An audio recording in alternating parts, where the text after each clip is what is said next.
नमस्कार दोस्तों, स्वागत है आपका हमारे चैनल ट्रेंड वाले टेक के एक नए वीडियो के अंदर। अगर आपके पास भी ज़ीरोधा का डीमेट एंड ट्रेडिंग अकाउंट है या फिर आप ज़ीरोधा के अंदर डीमेट एंड ट्रेडिंग अकाउंट खोलने की सोच रहे हैं, लेकिन आपको ये भी जानना है कि ज़ीरोधा के अंदर एक्चुअली अकाउंट ओपनिंग चार्ज क्या लगता है, एएमसी चार्ज क्या लगता है, इंट्राडे के अंदर शेयर अगर हम परचेस करें उसको बेच दें तो क्या चार्जेस लगते हैं, अगर हम डिलीवरी में किसी शेयर को लेकर के उसको बाद में बेचते हैं तो क्या चार्जेस लगते हैं। तो ये एक कंप्लीट वीडियो है आपको इस सारे चार्जेस बताने के लिए। अगर ये वीडियो आपको पसंद आए तो लास्ट में लाइक करके ही जाइएगा, चैनल को सब्सक्राइब करिएगा। अगर आपने अकाउंट ओपन नहीं किया है तो हमारा वीडियो आप लोग जाके देख सकते हैं, नीचे डिस्क्रिप्शन में लिंक मिल जाएगा अकाउंट कैसे खोलते हैं। तो चलिए जान लेते हैं सारे चार्जेस का। आप लोग देख लीजिए, मेरा ये डीमेट अकाउंट मैंने ज़ीरोधा के अंदर खोला हुआ है। अब मैं आपको बता दूं, जो लोग भी अकाउंट यहाँ पे ओपन करना चाहते हैं फर्स्ट उनको चार्ज देना पड़ता है अकाउंट ओपनिंग का।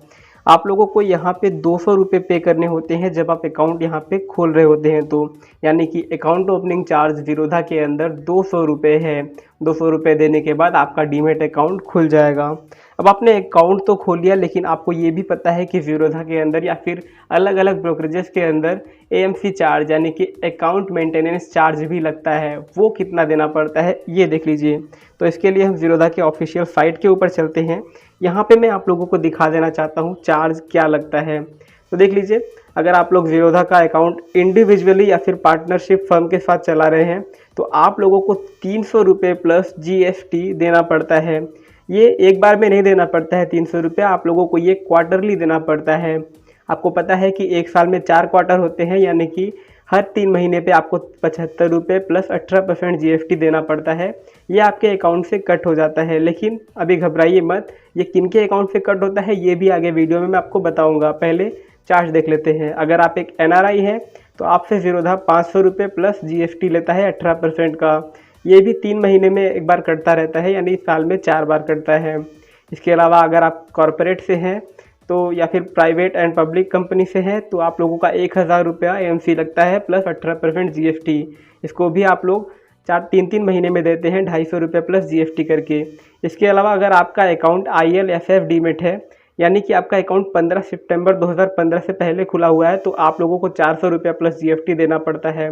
अब आप लोग ये मत सोचिए कि सबको ही जीएसटी यहाँ पे एएमसी चार्ज देना पड़ता है। जिसने भी अकाउंट खोल लिया उसको यहाँ पे जो है एएमसी चार्ज देना पड़ेगा, ऐसा बिल्कुल भी नहीं है। आप लोग देख लीजिए, एएमसी चार्ज आप लोगों से ज़ीरोधा जो है सिर्फ डीमेट अकाउंट का लेता है, न कि आपके ट्रेडिंग एंड कमोडिटी अकाउंट का। तो जो लोग भी यहाँ पे सिर्फ ट्रेडिंग करते हैं, चाहे इंट्राडे में, इक्विटी के अंदर या फिर ऑप्शन के अंदर, उनसे यहाँ पे कोई एएमसी चार्ज नहीं लिया जाता है। या फिर जो लोग कमोडिटी में भी काम करते हैं उनसे भी कोई यहाँ पे चार्ज नहीं लिया जाता है। ये सिर्फ डीमेट अकाउंट के लिए लिया जाता है। डीमेट अकाउंट आपको पता है कि कोई शेयर आप लोग लंबे समय के लिए, 2 दिन के लिए, 5 दिन के लिए, 1 साल के लिए, 10 साल के लिए रखते हैं तो उसके ऊपर एएमसी चार्ज लगता है, तब आपका अकाउंट से जो है एएमसी चार्ज कटेगा। लेकिन उसमें भी अगर आपका जो शेयर वैल्यू है वो 50,000 से कम है तो कोई एएमसी चार्ज आप लोगों से काटा नहीं जाएगा।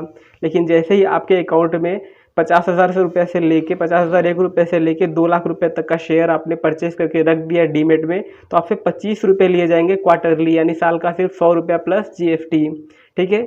लेकिन अगर आपने अपने अकाउंट के अंदर, अगर आप इंडिविजुअल अकाउंट चला रहे हैं, 2 लाख रुपये से ऊपर का शेयर आपने रखा है यहाँ पे, तो फिर आप लोगों से जो नॉर्मल पहली कैटेगरी मैंने बताई, इंडिविजुअल एंड पार्टनरशिप फर्म, तो इस कैटेगरी में आप लोग आ जाएंगे। उसके बाद 75 रुपये आप लोगों से क्वार्टरली प्लस जीएसटी लिया जाएगा।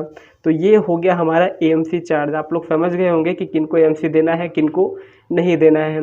एंड अब हम बात करेंगे कि ज़ीरोधा के अंदर जब आप कोई शेयर परचेस करते हो इंट्राडे में या फिर डिलीवरी में, तो आपसे क्या चार्ज लगता है।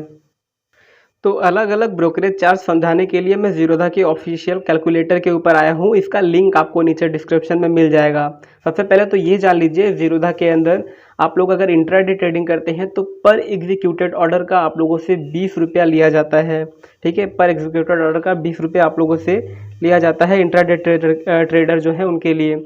अभी देखिए, हमने इसका कैलकुलेटर खोल लिया है और ये भी आप लोग जान लीजिए, इंट्राडे में 20 रुपया लगता है, लेकिन अगर आप डिलीवरी में लेते हैं तो ब्रोकरेज ये लोग 0 रुपया लेते हैं।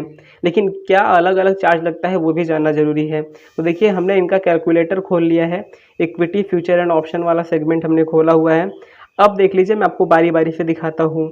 मान लीजिए आपने इंट्राडे के अंदर इक्विटी में शेयर्स खरीदे, जैसे कि मान लीजिए आप लोगों ने 400 क्वांटिटी कोई शेयर यहाँ पे इंट्राडे के अंदर खरीदा, यानी एक ही दिन खरीदा उसी दिन बेचना है, और आपने जो है 1000 रुपये के भाव से शेयर को लिया और उसको आपने 1100 रुपये पे बेच दिया, यानी 100 रुपये प्रॉफिट पर शेयर पे हो रहा था तब आपने बेचा। तो देख लीजिए इंट्राडे के अंदर क्या क्या चार्ज लगता है। सबसे पहले मैंने आपको बताया कि ब्रोकरेज 20 रुपये पर एग्जीक्यूटेड ऑर्डर लगता है, यानी कि एक बार आप खरीदेंगे तो 20 रुपये लगेगा, एक बार बेचेंगे तो 20 रुपये लगेगा, इसलिए जो ब्रोकरेज है वो हमारा फ्लैट 40 रुपये हो जाएगा। इसके अलावा FTT चार्जेस होते हैं, जो सबसे ज़्यादा होता है ब्रोकरेज के बाद, और अलग अलग चार्जेस होते हैं, GST होता है, इसके अंदर स्टैम्प ड्यूटी होता है, अलग अलग चार्जेस आप लोग चेक कर सकते हैं, नीचे डिस्क्रिप्शन में लिंक मिल जाएगा। तो इस तरह से जो है आप लोगों का जो नेट प्रॉफिट होगा वो हो जाएगा यहाँ पे आप लोगों का, देख लीजिए 39,795 रुपया। लेकिन अगर आप यहाँ पे कोई भी प्रॉफिट नहीं कर रहे हैं, कोई भी लॉस नहीं कर रहे हैं, 1000 रुपये का खरीदा 1000 रुपये पे ही बेच दिया, तो देख लीजिए यहाँ पे तब आप लोगों को लॉस होगा, क्योंकि यहाँ पे अलग अलग ब्रोकरेज तब भी लगेंगे आपके, और 192 रुपया 57 पैसा आप लोगों को यहाँ पे ये ब्रोकरेज के नाम पे या फिर अलग अलग चार्जेस के नाम पे देना पड़ता है। ठीक है, ये इंट्राडे में जब इक्विटी के अंदर आप इंट्राडे करते हैं तो। अब अगर डिलीवरी लेते हैं इक्विटी का आप लोग तो क्या चार्ज लगता है। अगर आप लोगों ने 1000 रुपये के भाव से खरीदा कोई शेयर 400 क्वांटिटी और 1100 रुपये पे बेचा, तो आप लोगों को जो नेट प्रॉफिट होगा वो 39,064 रुपया होगा। लेकिन अगर आपने इसी शेयर को जो है सेम भाव पे भी बेच दिया, अभी आपको ये पता है कि डिलीवरी के अंदर चार्ज नहीं लगता ब्रोकरेज, लेकिन देखिए ये ज़्यादा हो जाएगा। अभी 1000 रुपये पे ही खरीदा हमने, 1000 रुपये पे ही इसको बेच दिया 400 क्वांटिटी, तो देख लीजिए 893 रुपये का हम लोगों को नेट लॉस हो जाएगा। यानी अलग अलग जो चार्ज है, FTT चार्ज सबसे ज़्यादा होता है, मैंने आपको बताया, वही 800 रुपये लग जाएगा। ब्रोकरेज हालांकि देखिए 0 रुपये हैं, नहीं लग रहे हैं। तो देखिए डिलीवरी के अंदर, इक्विटी के अंदर जब आप शेयर को खरीदते बेचते हैं तो चार्जेस ज़्यादा लग जाते हैं कंपेयर टू इंट्राडे इक्विटी का जो आप लोग ट्रेडिंग करते हैं उसमें। इसके अलावा देखिए फ्यूचर एंड ऑप्शन में, अगर आप फ्यूचर में ट्रेडिंग करते हैं, 1000 रुपये का शेयर खरीदते हैं और उतने में ही अगर बेच देते हैं, कोई प्रॉफिट आपको नहीं होता है, तो भी देख लीजिए आप लोगों को लगभग 114 रुपये का यहाँ पे आप लोगों को यहाँ पे देना पड़ता है इनको, ब्रोकरेज और अलग अलग चार्जेस। इसके अलावा अगर आप लोग ट्रेडिंग करते हैं निफ्टी के अंदर, बैंक निफ्टी के अंदर, फ्यूचर एंड ऑप्शन के अंदर, तो देख लीजिए अगर आपने क्वांटिटी खरीदा, आप लोगों को पता है एक लॉट के अंदर 50 क्वांटिटी होती है, उसको हमने खरीदा 100 रुपये पे और 110 रुपये पे बेच दिया, तो देख लीजिए आपको जो नेट प्रॉफिट है वो 443 रुपये का होगा। यानी जो आपका चार्ज है वो लगभग 57 रुपये लग जाएगा, केवल एक क्वांटिटी आप लोग फ्यूचर ऑन ऑप्शन में ट्रेड करते हैं तो। आप लोगों को इसका लिंक मिल जाएगा इस कैलकुलेटर का, आप लोग उससे जो है अच्छे से अंदाज़ा लगा सकते हैं आप लोग कितना ट्रेडिंग करते हैं, आप लोगों को कितना कितना चार्ज यहाँ पे देना पड़ता है। इसके अलावा आप लोग करेंसी एंड कमोडिटी सेगमेंट में भी जाके चार्जेस इनके कंपेयर कर सकते हैं। ये लिंक आपको मिल जाएगा नीचे, आप लोग ज़रूर ट्राई करिएगा। और वीडियो कैसा लगा वो भी मुझे कमेंट करके बताइएगा। थैंक यू सो मच, धन्यवाद।